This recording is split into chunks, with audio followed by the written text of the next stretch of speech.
آل عمران قرآن مجید کا تیسرا سورہ، 2 معروف آیات کی میں نے تلاوت کا شرف حاصل کیا۔ موضوع کو متصل کرتے ہوئے انہی آیات سے آغاز کرتے ہوئے صحیح کوشش یہ ہوگی کہ جس طرح سے سال بھر مجالس میں ہم حق ولا کو ادا کرنے کے لیے بارگاہ ائمہ طاہرین میں اپنے وقت کو اس طرح سے گزارتے ہیں کہ نہ فقط یہ کہ فضائل و مناقب، فضائل و مصائب پڑھے جائیں، سنے جائیں، بلکہ تعلیمات محمد و آل محمد کی روشنی سے اپنی زندگیوں کے اندھیروں میں اجالا کیا جائے۔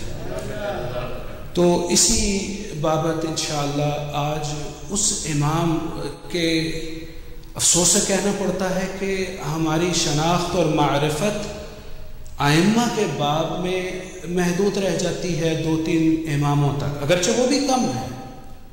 حق تو یہ ہے کہ حق ادا نہ ہو سکا، جتنا بھی انسان کوشش کر لے، جتنی بھی انسان تلاش کر لے، جتنا بھی انسان وقت دے دے، کسی ایک امام کا بھی ذکر جو حق ادائیگی ذکر ہے وہ ادا نہیں ہو سکتا۔ لیکن پھر بھی دیگر ائمہ کے باب میں بھی کم از کم جو ولادتیں اور شہادتوں کی مناسبتیں ہیں ان کو مخصوص ہونا چاہیے ان ائمہ سے کہ جن کی وہ ولادت یا شہادت ہوتی ہے۔ تو اسی باب میں انشاءاللہ آج کی گفتگو کا محور ہمارے اور آپ کے 7ویں امام موسیٰ کاظم صلوات اللہ وسلامہ علیہ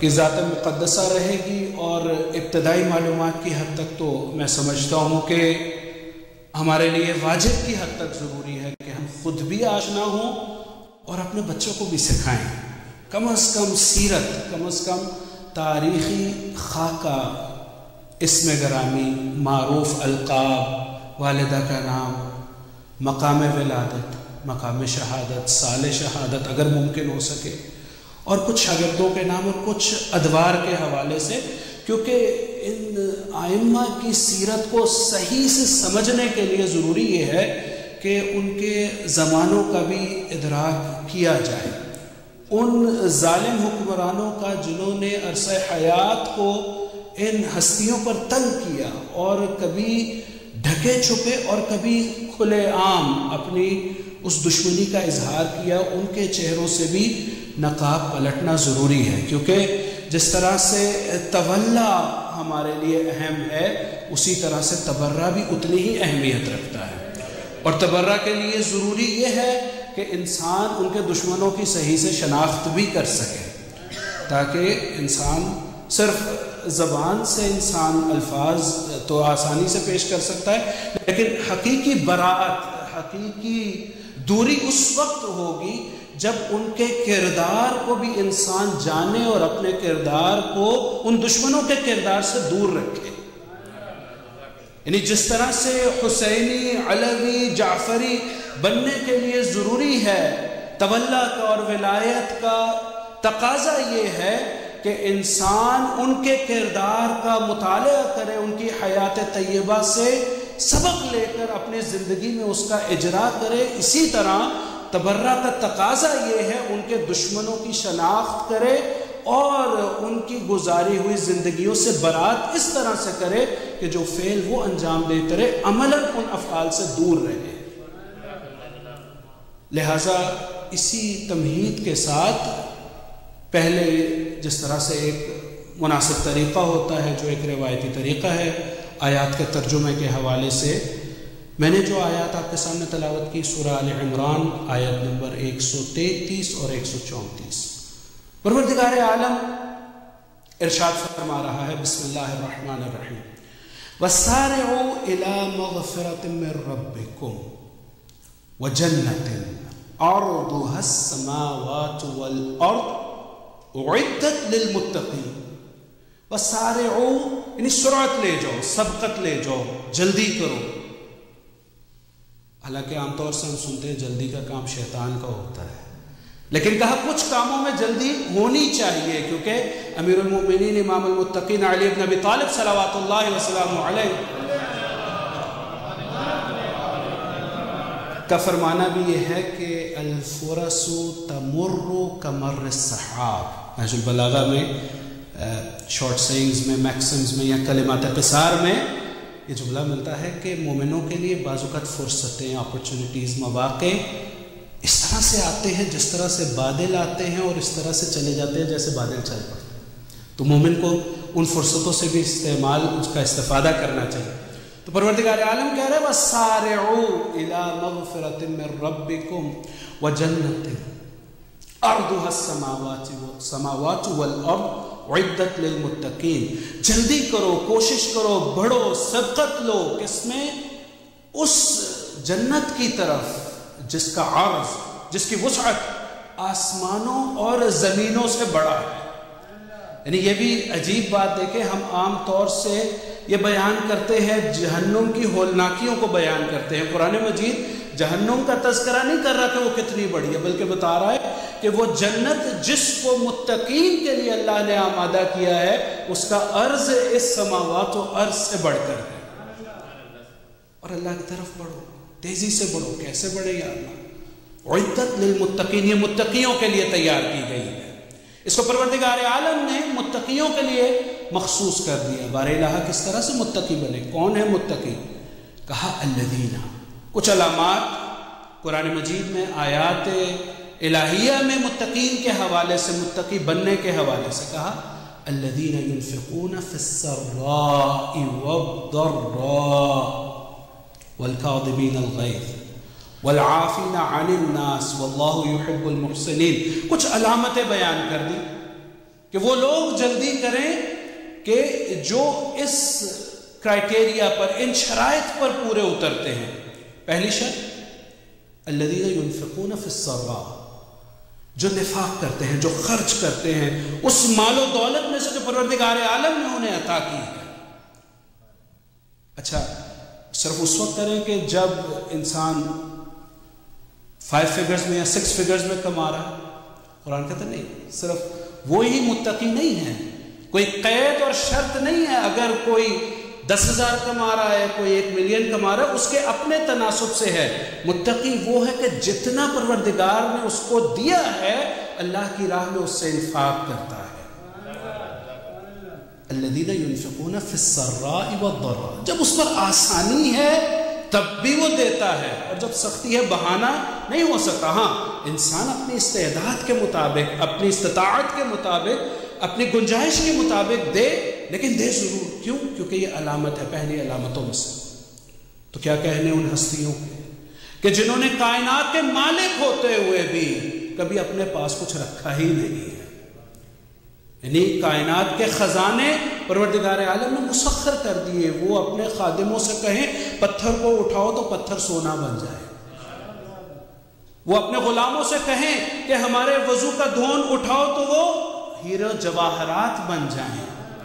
لیکن زندگی کس طرح سے گزاری کہ انسان دیکھے تو دنگ رہ جائے کہ وہ کہ جو شیر یزداں ہے، کہ جس کو پروردگار عالم نے اپنے خزانوں کے لیے کنجی بنا دیا ہمارے لیے، وہ جو کی خشک روٹی کو تناول کرے، اس کا فرزند اپنے پشت پہ خود بوریوں میں اناج ڈال کے لوگوں کو پہنچائے، وہ کہ جس کے گھر میں فاقوں کا یہ عالم ہو کہ بچے بھوک اور پیاس کی شدت سے لرزیں، یہ ایثار ہے۔ تو متقین کی تو یہ شرائط بیان کی نا کہ یہ انفاق کرتے ہیں آسانی میں بھی، وسعت میں بھی، اور اس وقت بھی جب کم ہوتا ہے تو کہا یہ تو متقین کے لیے ہے۔ اگر ان کو دیکھنا ہے تو یہ امام المتقین ہے۔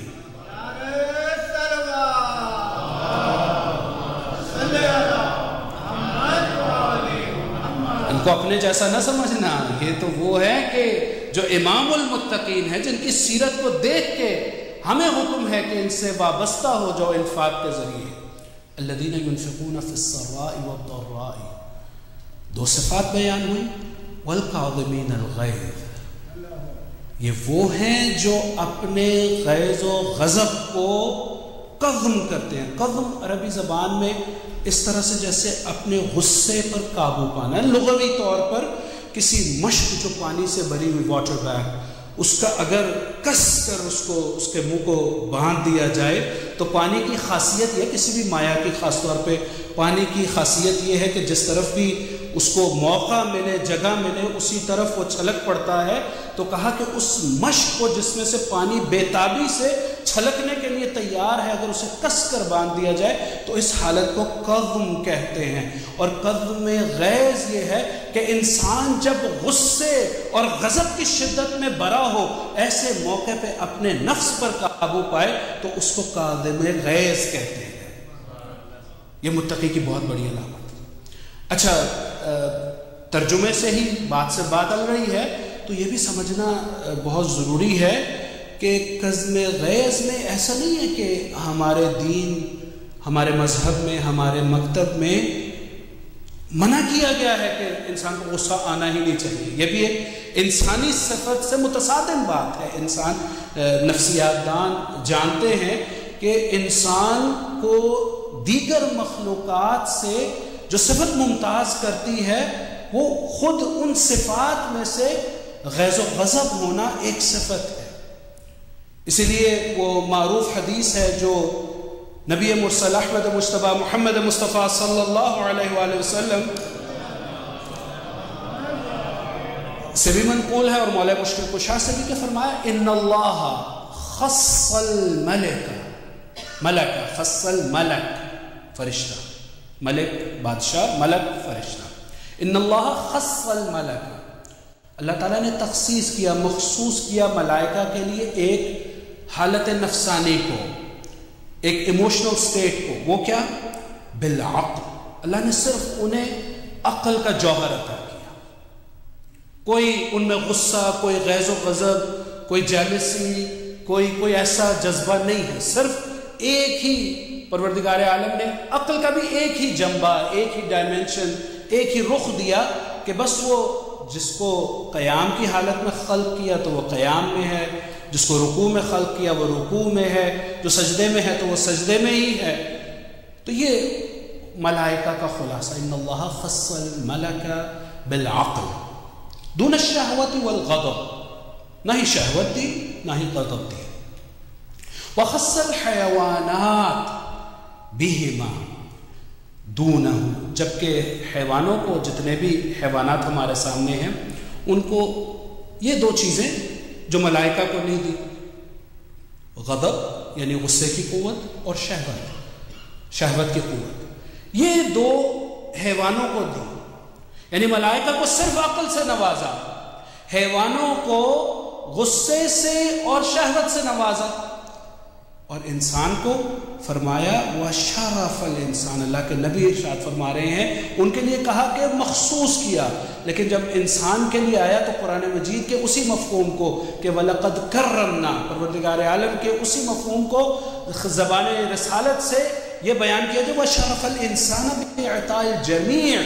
اللہ نے انسان کو مزین کیا، اللہ نے انسان پہ لطف کیا، اس کو نوازا ان تینوں سے، یعنی قوہ غضبیہ سے بھی، قوہ شہوانیہ سے بھی، اور قوہ عقلیہ سے بھی، کہ اب وہ غصہ اور شہوت جو انسان کو انسانیت کے رتبے سے حیوانوں کی طرف پہنچا سکتی ہے، اس عقل کے جوہر کے ذریعے اس طرح سے متعادل اور متوازن ہو جائے کہ انسان حیوانوں سے تو بڑھ جائے لیکن مسجود ملائکہ بھی قرار پا جائے.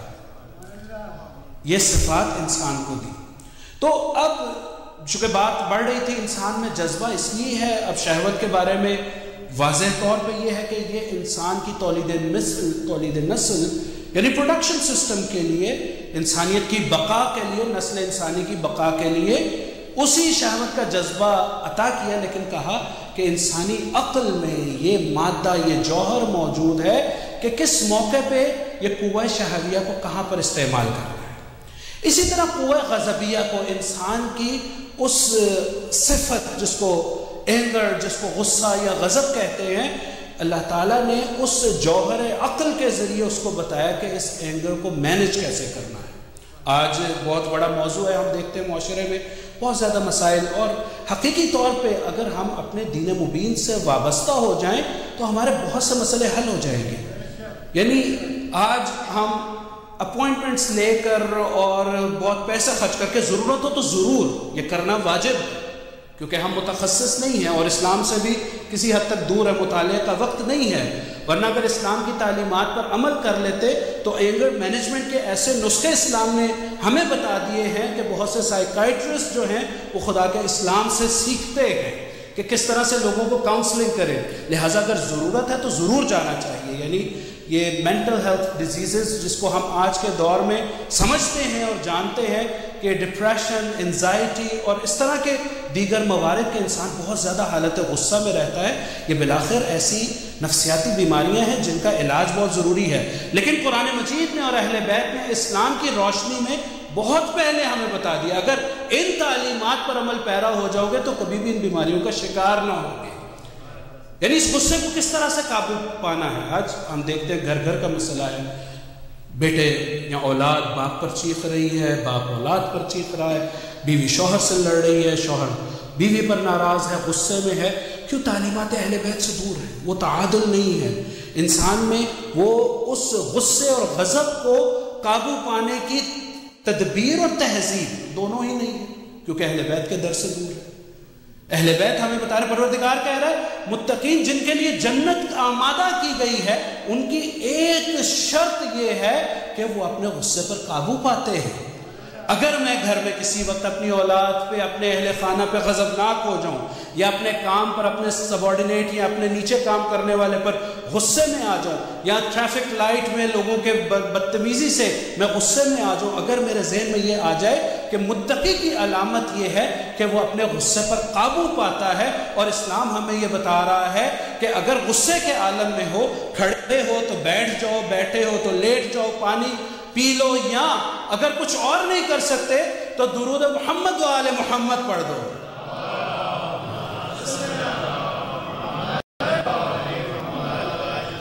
اچھا، اس کو ذرا ایک دفعہ تجربہ کر کے دیکھیے گا۔ یعنی انسان کو کبھی بھی غصہ بیجا آئے، اسی لمحے ایک صلوات میں جو محمد و آل محمد پر آپ دیکھیں گے کہ کس طرح سے انسان کے دل کی تطہیر ہو جائے گی، انسان کے دل کے اضطراب کو کس طرح سے سکون مل جائے گا۔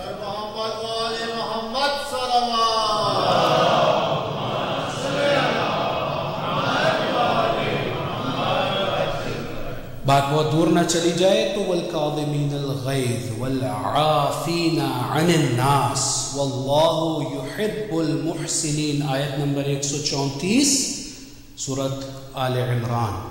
پروردگار عالم فرما رہا ہے کہ جلدی کرو، سبقت لے جاؤ، کوشش کرو اس جنت کی طرف اور اپنے رب کی طرف جو اس نے، جس کا عرض سماوات اور ارضون سے، زمین اور آسمانوں سے بڑھ کے ہے، جو پروردگار عالم نے متقیوں کے لیے تیار کی۔ اور متقی وہ ہیں کہ جو حالت کشادگی میں اور تنگی، عسر میں اور یسر میں انفاق کرتے ہیں، جو اپنے غصے پر قابو پاتے ہیں، اور جو محسن، جو لوگوں پر معافیت رکھتے ہیں، جو لوگوں کے ساتھ نرمی سے برتاؤ کرتے ہیں، نرمی کے ساتھ رویہ اختیار کرتے ہیں۔ پروردگار عالم کہتا ہے یہی محسنین ہیں۔ صلوات بھیجیں محمد وعلی محمد۔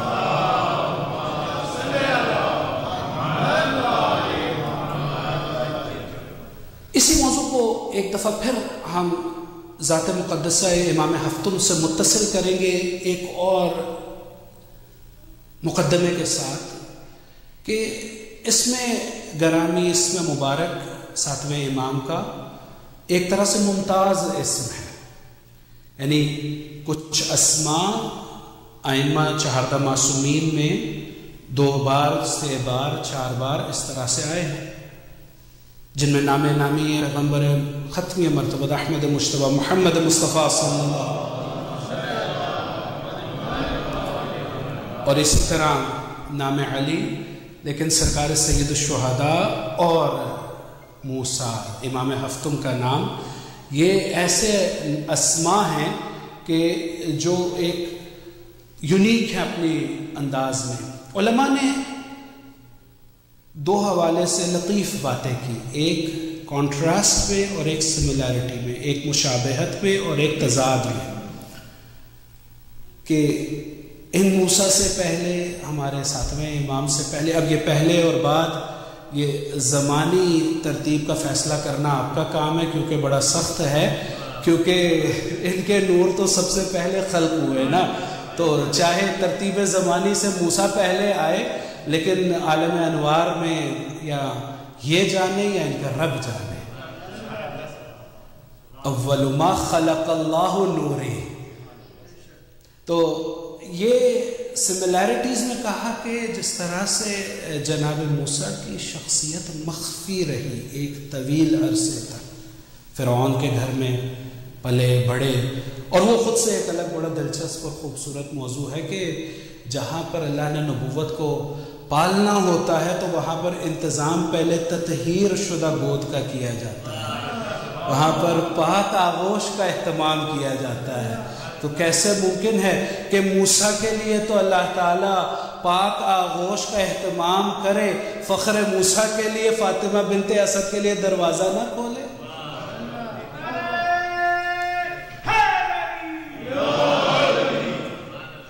تو ایک تشابہ یہ نظر آیا کہ موسیٰ مخفی اور یہ سکن ظریفی کے طویل عرصے تک قید و بند کی صحبت ساتویں امام کو برداشت کرنا پڑی، جس کی وجہ سے عوام سے، اہل بیت سے، شیعوں سے ایک ماشاءاللہ کثیر تعداد میں نسل ہے، تقریباً 37 اولادیں ہیں، 19 بیٹیاں اور 18 بیٹے، لیکن اتنا طویل عرصہ زندان میں دور، یہ خود ایک مصائب کی منزل ہے، لیکن مقصد کہنے کا یہ ہے کہ تشابہات میں سے یہ ایک شباہت۔ اور اگر اختلافات میں سے دیکھیں، تمایزات میں سے دیکھیں، تو ایک معروف صفت جناب موسیٰ کے حوالے سے، یہ بھی میرے الفاظ نہیں ہیں، علماء بیان کرتے ہیں کہ جسے میں سمجھتا ہوں کہ شاید احتیاط کا دامن لیتے ہوئے شاید یہی لفظ مناسب، اس کا نعم البدل مجھے نہیں ملتا، کہ موسیٰ بڑے جلالی تھے۔ اب آپ اس کو کیا کہیں، بہرحال، لیکن یہ کہ جلالی طبیعت کے، اور امام کاظم کے حوالے سے اتنی سختیاں، اتنے مسائل، اتنے حکمرانوں کی شدت، لیکن قضم غیظ کیا۔ یعنی یہ تاریخ میں آپ سنیں کہ آسان نہیں ہوتا اولاد سے دور کیے جانا، آسان نہیں ہوتا اتنا عرصہ ایسے زندان میں گزارنا۔ واقعی مسائل کی طرف بڑھنا نہیں چاہتا، لیکن ایسی مصیبت ہے کہ آخر میں جس زندان میں تھے، ایک کالم کی طرح، ایک ستون، عمود کی طرح، کہ انسان نہ بیٹھ سکتا ہے نہ لیٹ سکتا ہے، سورج کی روشنی میں۔ تو اس میں مبارک موسیٰ، کنیت ابو الحسن، اور القاب میں معروف لقب کاظم، معروف، اور عبادت کا تذکرہ آپ نے فرمایا عبد الصالح، یہ لقب ملا، اور اپنے ہیں، دشمنوں نے اقرار کیا، وہ کہ جن کو اذیت دینے کے لیے مہیا کیا جاتا تھا، زندان بانوں کو، نگہبانوں کو، چوکیداروں کو، پہرہ داروں کو، کہ ان کو اذیت دو، سختیاں دو، وہ خود حاکم اور خلفاء کے کارندے ہوتے ہوئے معذرت نامہ لکھتے تھے کہ کس لیے ہم ان پر ظلم کریں، کو تو صبح دیکھتے ہیں عبادت میں، دوپہر دیکھتے ہیں عبادت میں، شام میں دیکھتے ہیں عبادت میں۔ عبد الصالح۔ اور تیسرا لقب بڑا ہی معروف اور عجیب، باب الحوائج۔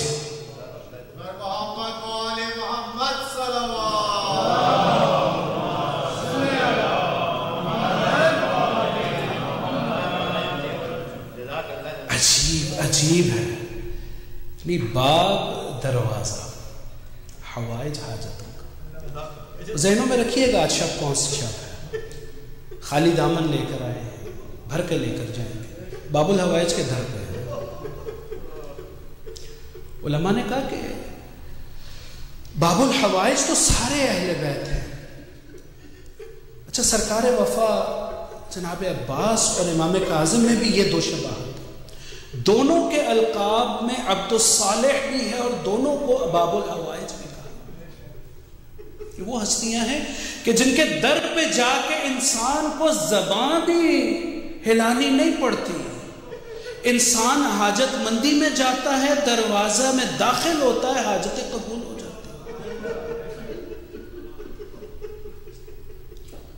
حاجات کی برابری کے دروازے یہ ہیں. کتنے خوش نصیب ہیں ہمیں کن اماموں سے، کن ہستیوں سے وابستہ کرتے ہیں. باب الحوائج القاب میں سے. اچھا، کچھ تھوڑی سی گفتگو، جس طرح میں نے کہا کہ آپ زندگی میں سے بھی کچھ سیکھیں.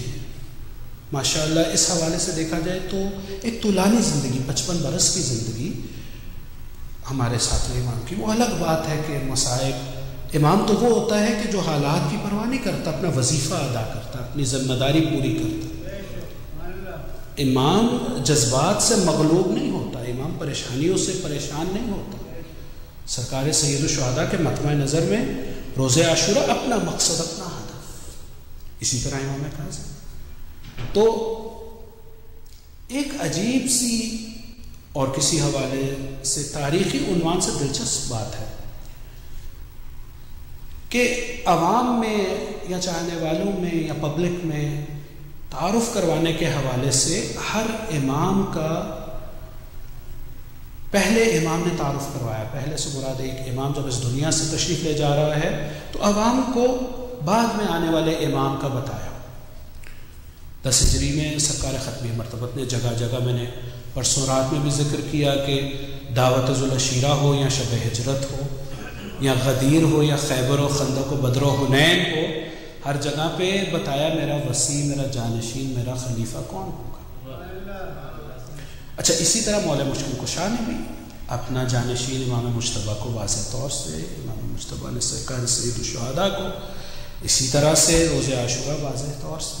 ایک ایک امام اپنے بعد والے جانشین کا تعارف عوامی طور پر کروا رہے ہیں تاکہ لوگوں کو کوئی ابہام باقی نہ رہے. دلچسپ بات یہ ہے، اور اب اس سے پہلے بھی ایک مقدمہ حالات کے حوالے سے جاننا ضروری ہے. دلچسپ بات یہ ہے کہ امام ششم میں، امام جعفر ابن محمد الصادق صلوات اللہ وسلام علیہ نے پبلک اناؤنسمنٹ کے لیے ایک انوکھا کہہ سکتے ہیں، ایک منفرد کہہ سکتے ہیں طریقہ اپنایا، جو اس سے پہلے کوئی حالات کی ضرورت کو. ایک دفعہ ذہن میں رکھیے کہ 7ویں امام کا زمانہ وہ ہے کہ بہت ہی کم سنی میں بنو امیہ کا اقتدار ختم ہو رہا ہے اور بنو عباس اقتدار پر قابض ہو رہے ہیں. یہ 2 بڑی حکومتیں تاریخ اسلام کے اوائل میں جنہوں نے قبضہ پہلے کیا اور پھر ان سے قبضہ لیا گیا. بنو عباس نے قبضہ لیتے ہوئے ایک بہت بڑی سیاسی چال چلی، یہ کہہ کر کہ وہ بنو امیہ تو دشمن تھے نا، انہوں نے کربلا کے واقعے کو ایسے انجام دیا، انہوں نے اس کے بعد ائمہ پر یہ ظلم ڈھائے، ہم تو خاندان والے ہیں اور ہم مخلص ہیں. اور نعرہ کیا تھا؟ الرضا من آل محمد، ہم آل محمد سے مخلص ہیں اور حکومت کو ان کی طرف پلٹانا چاہتے ہیں. یعنی پہلا عباسی خلیفہ بالکل ابتدائے حیات امام ہفتم میں ہے. اچھا، اس دور میں بغض اور نفرت کے اعتبار سے اگر آپ سیاسی تاریخ کا جائزہ لیں تو نہ فقط یہ کہ بنو امیہ سے کم نہیں ہے بلکہ شاید زیادہ ہے. جس طرح سے اپنے مظالم متوکل کے دور میں تو کھل کے سامنے آ گئے کہ 1 نہیں 2 نہیں کئی مرتبہ بارگاہ جناب سید الشہداء کو منہدم کرنے کی کوشش ہے. کس طرح سے کبھی بیلوں سے ہل چلا دیا، کبھی پانی کا رخ کر دیا، کبھی کچھ کبھی کچھ. تو بغض بنو عباس اس دور میں چھپا تھا، اظہار کچھ کرتے تھے، بغض دل میں کچھ تھا. تو جب پتہ لگا چھٹے امام کی شہادت کا تو خلیفہ وقت ظاہراً منصور تھا، اس نے خط بھیجا والی مدینہ کو، کیونکہ امام مدینہ میں تھے. خبر ملی، کہا معلوم کرو کہ جانشین جعفر صادق کون ہے. اور جیسے ہی معلوم ہو اس کو قتل کر دو. یعنی اس حد تک بغض.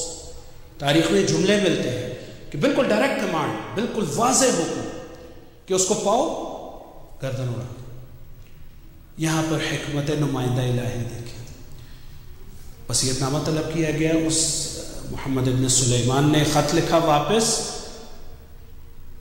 خلیفہ منصور کو بغداد کی طرف مدینے سے کہ میں نے وصیت نامہ دیکھا، وصیت نامے میں 5 نام ہیں جن میں سر فہرست آپ کا اسم مبارک ہے.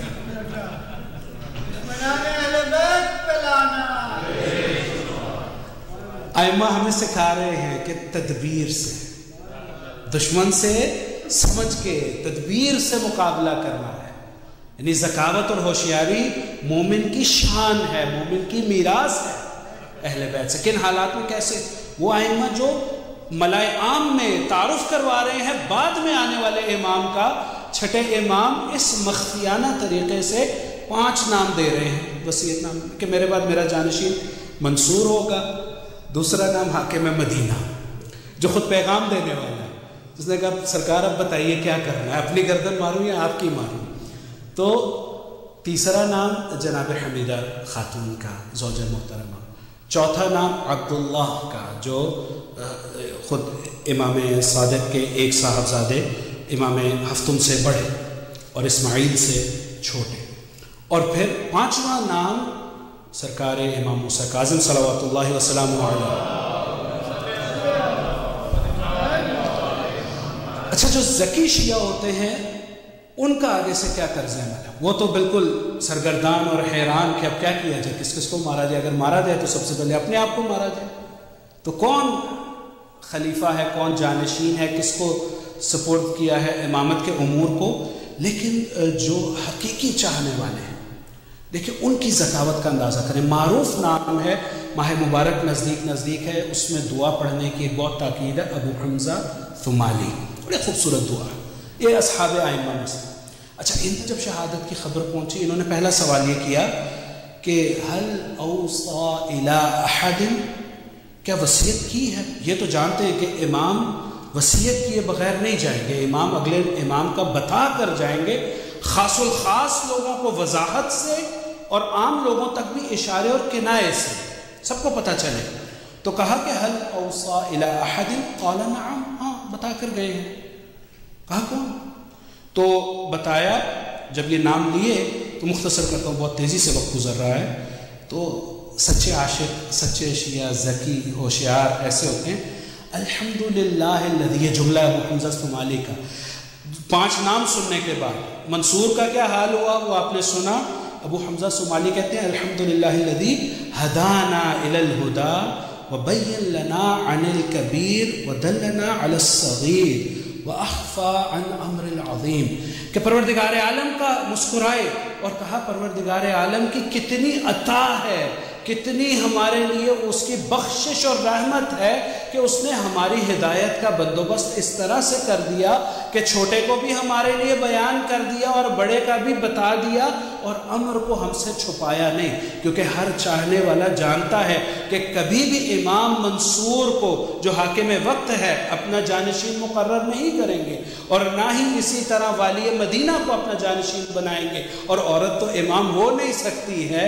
اسی لیے کہا کہ جناب عبداللہ کے حوالے سے، بہرحال وہ ایک تفصیلی بحث ہے، ایک نقص ایسا پایا جاتا ہے جو سب جانتے ہیں کہ امام نقص نہیں رکھتا، امام معصوم ہوتا ہے. تو پتہ یہ لگا کہ امام نے اس طرح سے بیان کر دیا کہ میرے بعد اگر کوئی امامت کا اہل ہے تو وہ کوئی اور نہیں، موسیٰ ابن جعفر کاظم ہے.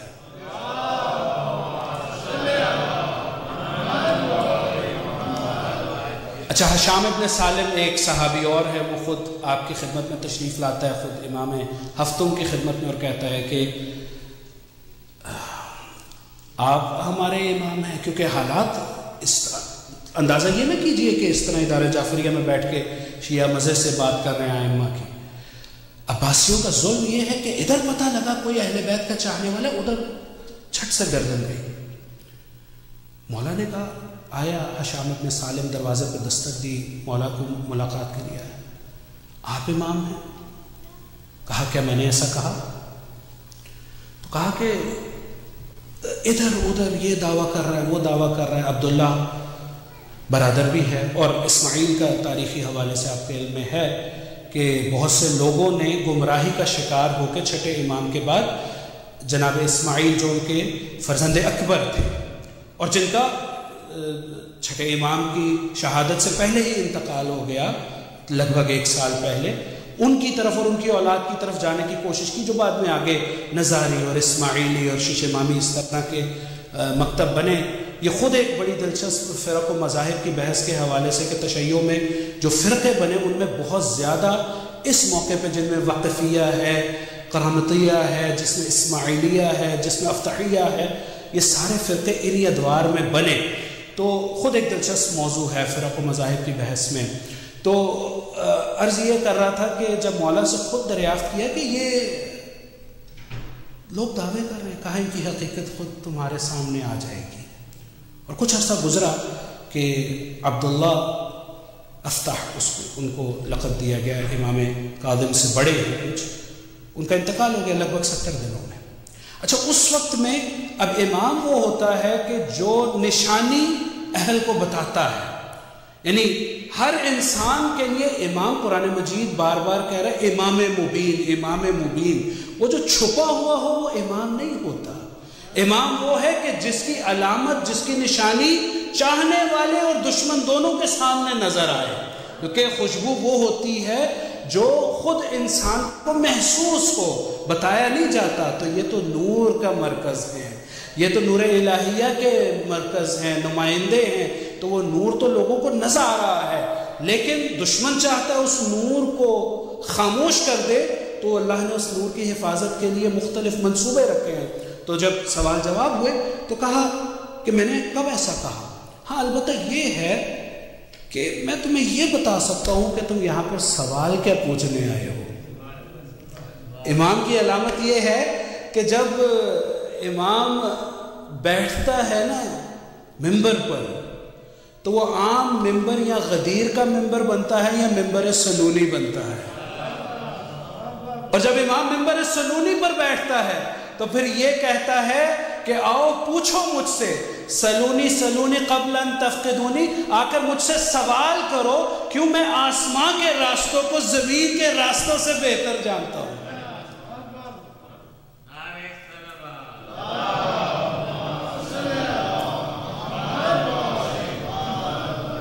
اسی کا ہی نمائندہ ہے، تو کہا کہ یہ سوال ہے، یہ جواب ہے۔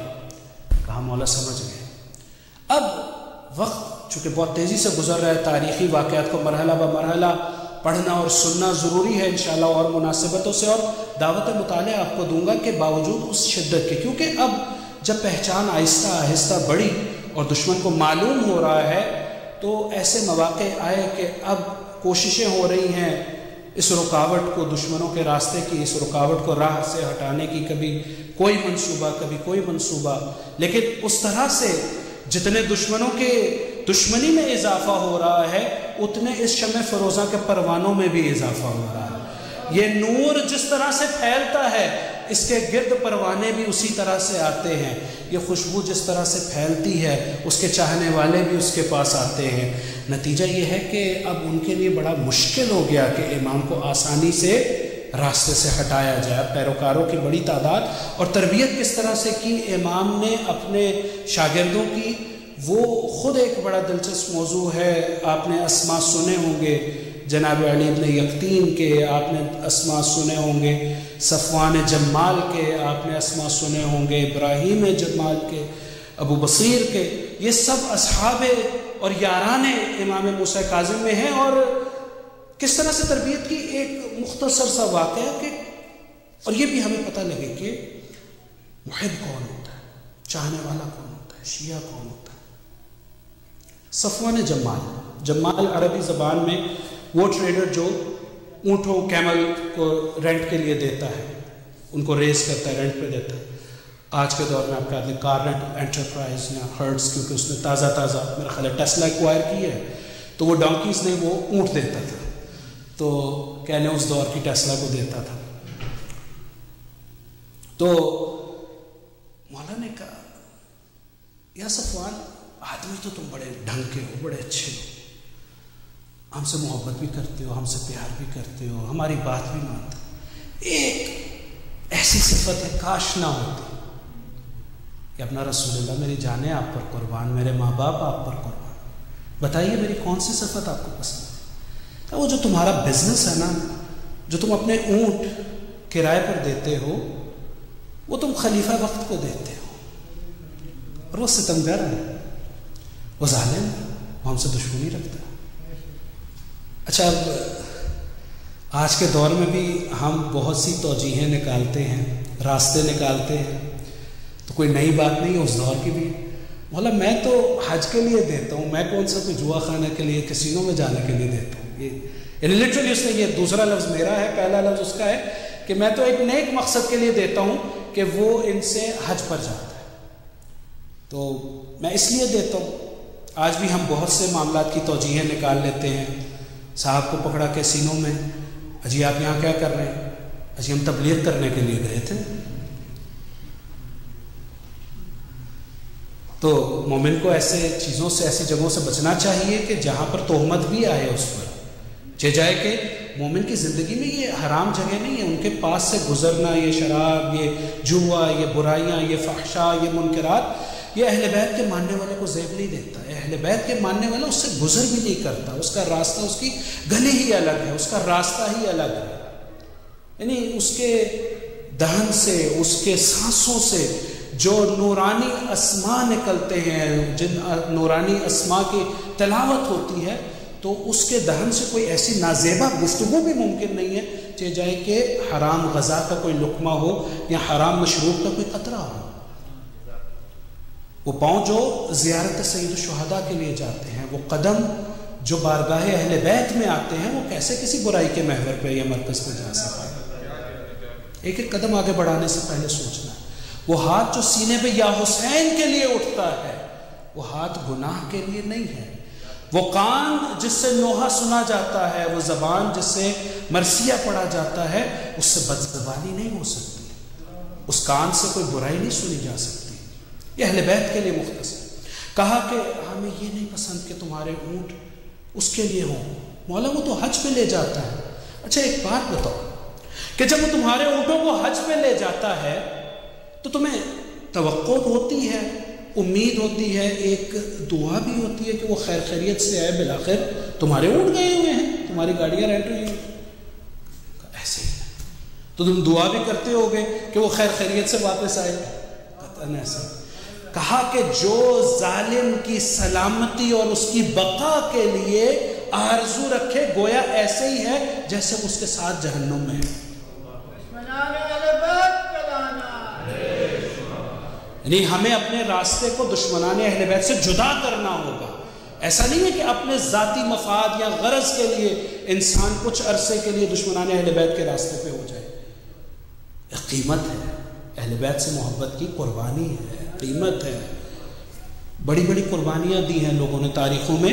اگر تھوڑا سا کاروبار یا انکم کم ہے کہ وہ تجارت یا وہ بزنس یا وہ جاب میں کچھ حلال حرام کا شبہ ہے تو کچھ مشکل زندگی گزارنا آسان ہے۔ اہل بیت کی محبت کی قیمت تو لوگوں نے گردنیں کٹا کر دی ہے، ہم سے تو کوئی امتحان نہیں ہے۔ عزیزان محترم، کہا کہ مولا آج سے سب سولڈ آؤٹ، سب بیچ دیے۔ گیا سارے ٹیسلا، جو سارے اونٹ جا کر بیچ دیے۔ ہارون کو پتا چلا، بلوا لیا، یہ کیا ماجرا؟ پتہ لگا کہ تم نے سارے اونٹوں کو بیچ دیا۔ اور پھر کہا کہ مجھے معلوم ہے یہ تم نے کس کے کہنے پر کیا ہے، اگر تم میرے قریب نہ ہوتے تو میں اسی وقت تمہیں قتل کر دیتا۔ اسے پرواہ نہیں کی، اسے پتا تھا اس کی قیمت جان سے چکانی پڑے گی۔ عزیزان محترم، جب امام کا اشارہ آ جائے، جب امام کا حکم آ جائے تو پھر انسان سوچتا نہیں ہے۔ انسان یہ نہیں سوچتا کہ کیا میں کر رہا ہوں کیا نہیں کر رہا، کیونکہ امام وہ ہستی ہے جو نمائندہ الہی ہے، جس کا حکم خدا کا حکم ہے، جس کا حکم رسول کا حکم ہے۔ ہاں عزیزان محترم، یہی باتیں، محبوبیت ہر روز بڑھتی چلی جا رہی ہے، لوگوں میں عشق بڑھتا چلا جا رہا ہے۔ خود جس کو مقرر کرتے ہیں، عبادت کی بات ہوئی نا، اب وہ وقت آ گیا کہ جب کہا کہ اب ان کو عوام کی نظروں سے پوشیدہ کر دیا جائے، زندانوں میں محبت اطاعت الہی کا عالم دیکھیے کہ بصرہ میں پہلے رکھا، پھر قنطرہ میں رکھا، پھر ایک زندان فضل ابن ربیع میں، اب اس نے کسی کو بلایا، احمد نامی شخص کو، کہا کہ ایک بلندی سے دیکھو وہ سامنے کیا نظر آ رہا ہے، کہا ایک کپڑا پڑا ہے، متحرک نہیں ہے، کہا کہ نہیں غور کرو، کہا کہ ایک عبا دکھ رہی ہے، عشق الہی کی منزل، کہا یہ عبا نہیں ہے، یہ کپڑا نہیں ہے، یہ موسیٰ ابن جعفر ہے جو خدا کے حضور سر میں سجود ہے،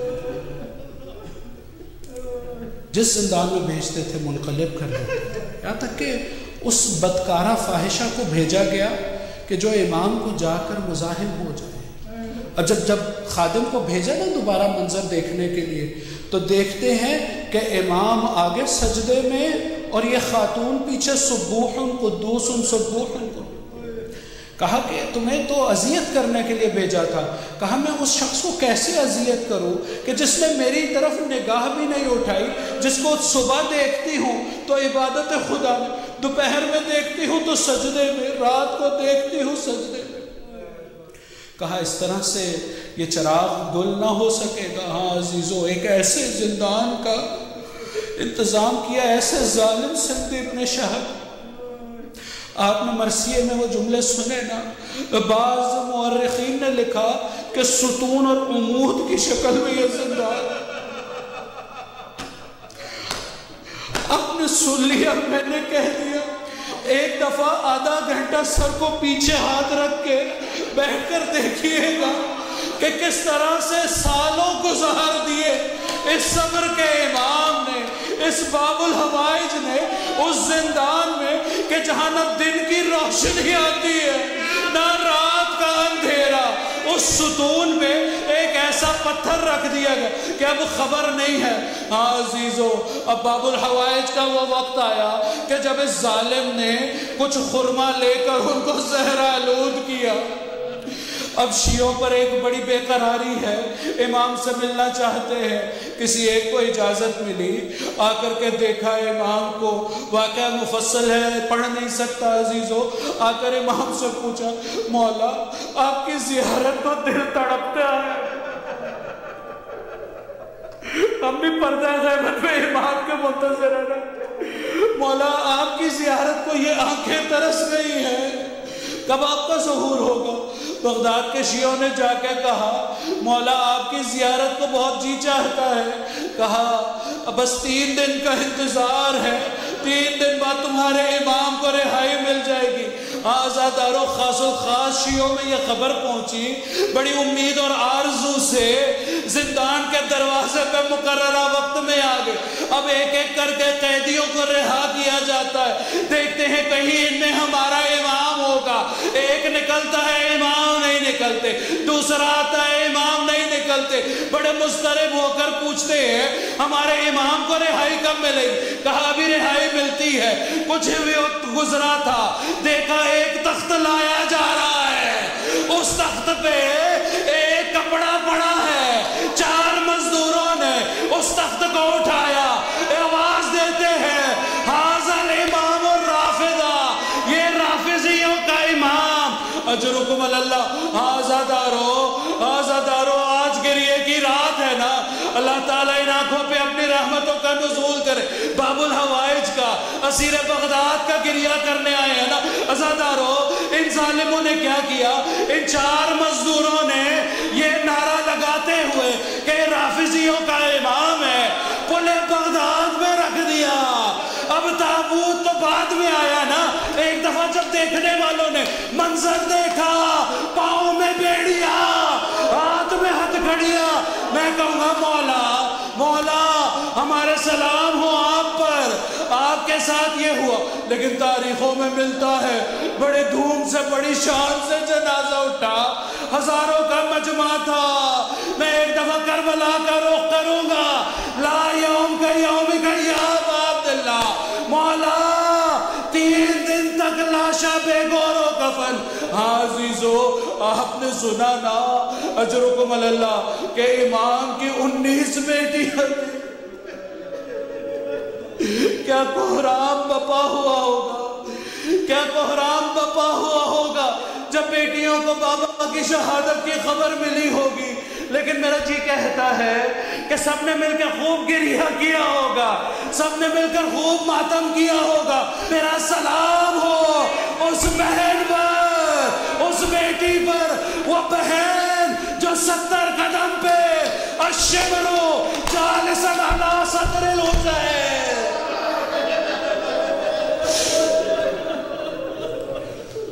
ماتم حسین